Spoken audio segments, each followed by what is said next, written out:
अब जैसे ये वाला क्वेश्चन है, जिन संख्याओं में 56 का फर्क हो और पहली संख्या दूसरी संख्या का 2/9 हो, उनका अनुपात क्या होगा।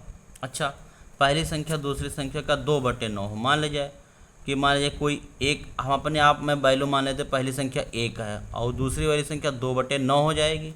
जाहिर सी बात है, पहली संख्या हम अपने मन से मानना है, दोनों के बीच में 2 अनुपात है, पहली संख्या दूसरी का 2/9 है, सीधी सीधी है। तो अब हम ये चीज़ देख पा रहे हैं, इतना आसानी से ये सवाल सॉल्व हो जाएगा, लेकिन इसमें बहुत लंबा दिया हुआ है। एक 2 है तो दूसरी 9 है, 2/9 है, जाहिर सी बात है। एक का तो 2/9, तो एक का कोई इफेक्ट पड़ने वाला, कोई प्रभाव नहीं पड़ने वाला एक का। और इनके बीच में कितने का फर्क है, 56 का।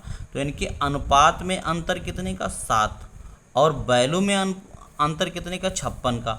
मतलब अनुपात का अंतर 7 का, एक 2 है एक 9 है, 9 में से 2 घटाया कितना आया, 7 आया।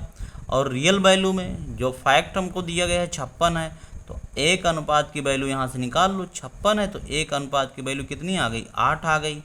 ठीक, अब एक अनुपात की वैल्यू 8 आ गई, तो नंबर कौन कौन से हैं, ये 2/9 का अनुपात ही निकला था हमारा फाइनली, हैं। तो इसी 8 का, अगर 8 में 2 का गुणा कराएंगे तो 16, हाँ, और फिर यहाँ पर कितना आया, 8 9 72। तो संख्या क्या हो जाएगी, 16 और 72।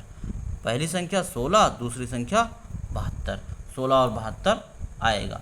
यानी अब इनके बीच में कितना का हो जाएगा, इसमें अनुपात दे रखा पहली संख्या, तो उनका अनुपात 16:72। ये गलत दे रखा है, अनुपात नहीं होना चाहिए, संख्या होनी चाहिए। हाँ, इसमें गलत दे रखा है, 16:72 नहीं होगा, 16 संख्या होगी और एक 72 संख्या होगी।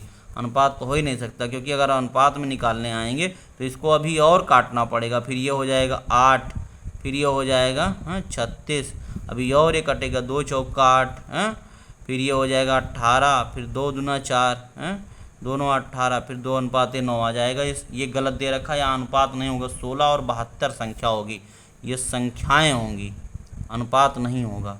लेकिन जो भी हमको अकॉर्डिंग टू आंसर करना है तो 16 और 72 ही, यानी कि सी ऑप्शन के साथ चले जाएंगे, हमको इसी अकॉर्डिंग करना है।